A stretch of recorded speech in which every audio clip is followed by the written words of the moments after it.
What is up, guys? Welcome back to the channel. My name is Travis. Of course, you are watching TWA Motorsports, and today I figured we'd go over two different things: the Trans Am and some OBS stuff that I've done. I haven't had a ton of time out here in the shop. It has been very, very busy with the new job, and yeah, it's just I haven't had any time to work out here, but I wanted to discuss a few things that I figured out on the Trans Am.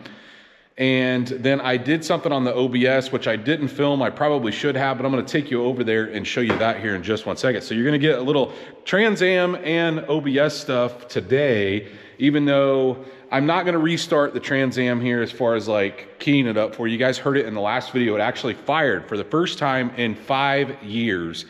This thing made noise. And the problem I was having is it would die, right? So it would run for 8 seconds. And then it would shut off. And then when I'd start it back up, it'd run for like 2 seconds, shut off. If you give it any gas, it shuts off immediately. And so I thought it was tuning related, and I've contacted a tuner, but our schedules aren't lining up real well right now. And it could still be that. But here's what I did determine. The mass airflow sensor, I'm getting a code for that. And so when I start it up, I get a code for, it's a P0101, and that's a mass airflow code. When I reset that code, this thing will run for 8 seconds. If I don't reset it, it only runs for 2. And so I thought maybe we should try a new mass airflow sensor. Now, a couple other things have popped up I'm going to show you here in a minute. But so you can no longer get the GM mass airflow sensor. Okay, so these cars, actually, I may have one right here. No, I guess I don't. Thought I had one right here. The stock mass airflow sensor on these things have a metal housing on both sides. I thought this motor had one, but I guess maybe I sold it with a lid probably. Okay, anyway, they have a metal end on both sides, and they're like 78 or 75 millimeter. Now, the reason I went to this one, this is a truck one, like out of my green truck over there, and they have a 90, or it's close to a 90 millimeter throttle body, and I thought since I had a bigger lid, a 92 millimeter intake, a 92 millimeter throttle body, it would only make sense to have a 90-ish millimeter pass-through, right? You're not wanting to bottleneck it up. Now, I don't know if that makes a huge difference for the power that this car is going to make right now, but to me, it made sense.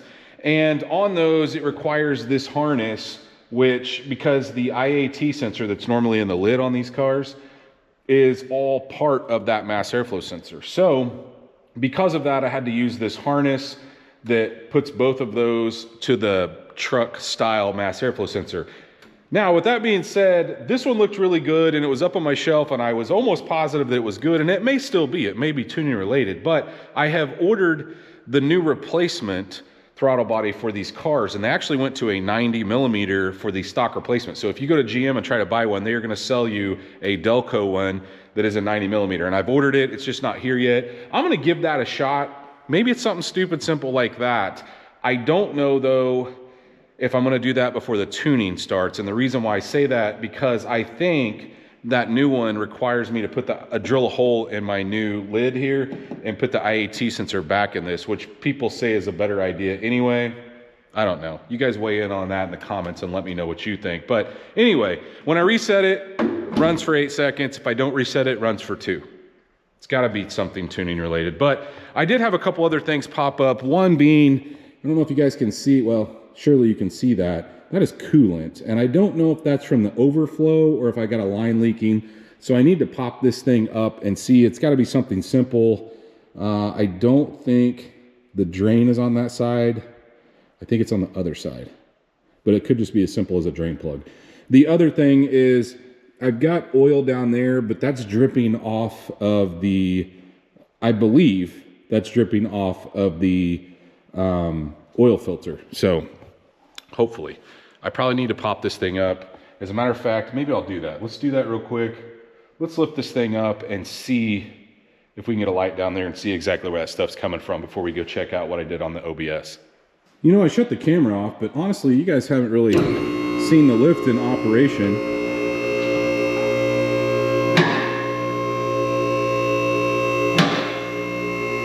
That may actually be transmission fluid from my spill.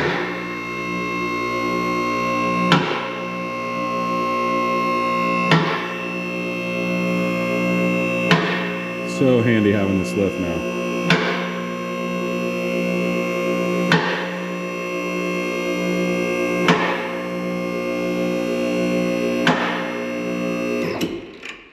All right, let's go under here and see if we can figure that out. That's actually transmission fluid, I believe. Yep, this is where, guys, dummy me did not tighten that line, so that's actually transmission fluid. I can see it right there. But I did have a little dripping off my filter, and that's all gone. There's a little drip there, but that was because I pre-filled that filter. But the, okay, there's our culprit. If you guys can see that. That's closed too, though. Okay, that's scary. This is a GM replacement too. Interesting. Maybe, well, it's tight. I'm just gonna have to keep my eye on that, but that is in all the way. It can't go any further. So that is the drain on this side, and that's where it's leaking, is out of that end. I wonder if that O-ring's bad, which would mean I'd have to drain all this. I am not going to do that right now, so I don't know what the deal is. This is what happens. You buy new parts and they don't work out of the box. That sucks. I've also noticed I've got a little bit of leak. If you guys notice on my rack, brand new rack, remanufactured though for General Motors. You can't buy these new anymore. So you got to find a shop that actually can rebuild them, or you have to buy a reman. And this is kind of the reman stuff now, to be honest with you. There's another ground I could ground on the, I wonder if I should do that. Put another ground on my alternator since there's a separate ground there. I might do that as well. But anyway, that's not too bad. So let's go over and check out on the OBS what I got accomplished, because I've been putting it off, and I had my dad come over and help me kind of line stuff out on it the other day. And I should have grabbed the camera, but it was kind of one of those deals where I feel like we were both in a hurry to get it done. And but anyway, let's go over there and check it out. Okay, car's back down onto the OBS stuff that we did. All right, the next thing on the OBS was obviously we got the new heater box controls, all new flap doors, or actuators, the doors themselves. We replaced all that in a video a while back, but the dash has been setting because I wanted to glue my new dash cover on, and so that is done now.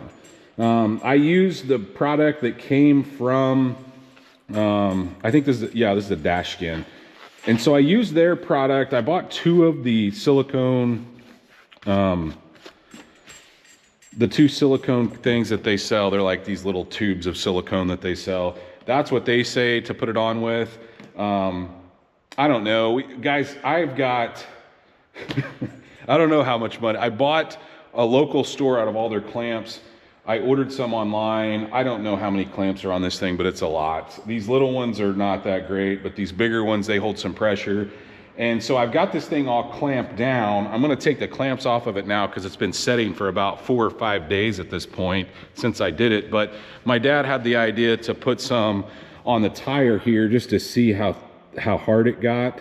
And that's kind of what we're dealing with there. I cleaned the dash really well with some alcohol. I cleaned the back side of that dash skin with some alcohol before we put all this together. But now that it's dried, I'm gonna lean this stand back over and we'll start taking some clamps off and take a look at it. Now the reason I had it leaned up like that is because I had no good way to press this down. You know, a lot of people, when they do these in the truck, they just put like sandbags or bags of concrete or something on this. So I tilted it up so I could have some pressure here because I couldn't, I don't have clamps big enough to fit to the center here. And everything feels really solid. I don't have any play here now. The other thing I wanted to do is I wanted to make sure, and the reason I wanted to do this out of the truck is there's just some areas that you can't like physically pull it into when it's out of, or when it's in the truck. Okay, so like, I got this pretty lined up. The other thing I did was our door triggers, or our triggers for our door lights. I plugged those in to help line up those holes, and that one actually is probably gonna have to be replaced, but that's terrible. Look at that. Anyway, I wanted those on the outside because if you put it on in the truck, they're on the inside. I'm probably just gonna buy new ones. That one sucks.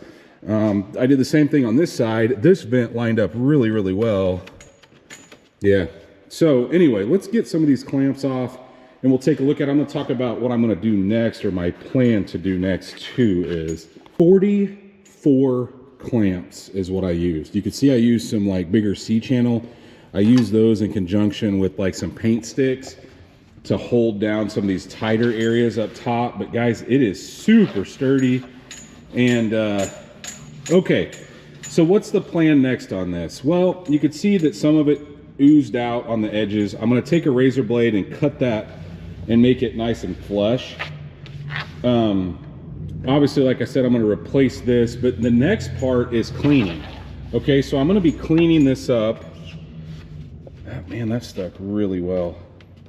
I'm gonna be cleaning this up along the sides and the ledges, and I'm going to be painting this with the same stuff, the Lando Black SEM, that I painted the upper piece with, for a couple reasons. One, I want it to be similar color. Now, I probably wouldn't have to paint all this, but I want the areas that are showing through in tan to never be seen. And I know they're covered, like these areas are all covered, right? But some of these you could see through here, which I'm gonna talk about this up here in a minute, but like the ledges here, I don't want there ever to be a time when you look in this truck and you see that it looks like it was tan. Okay, so these areas right here, the area inside the fuse block, I'm gonna try to pull the fuses back a little bit, painting in here.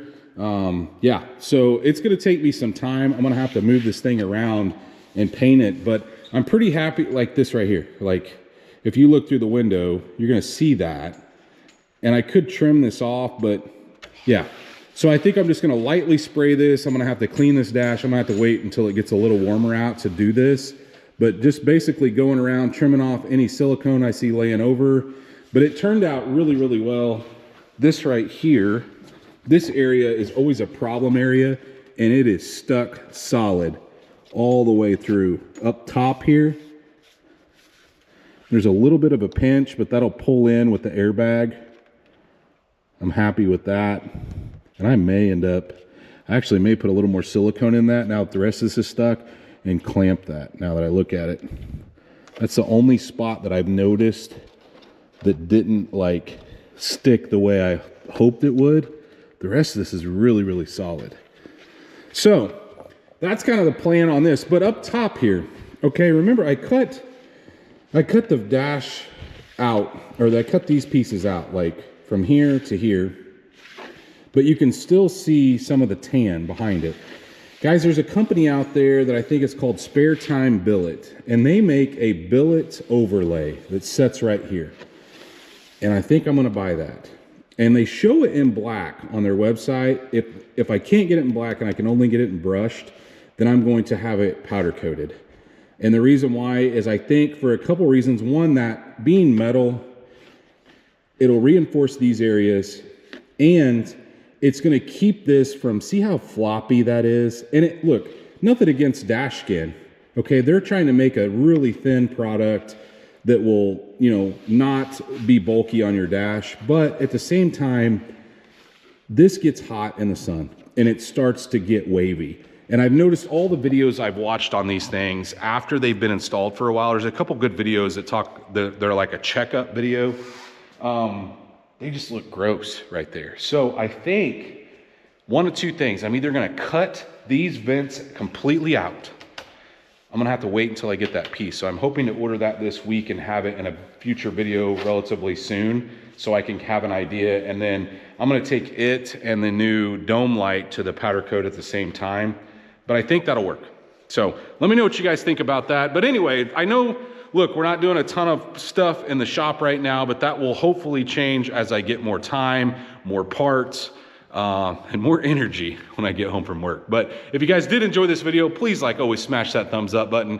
Guys, if you are not subscribed, go down there, hit that subscribe button, ring that bell notification. That will notify you every single time we drop a new video on the Trans Am, the OBS, the 55, the Poor 55, the trucks, and stay tuned to see what we work on next.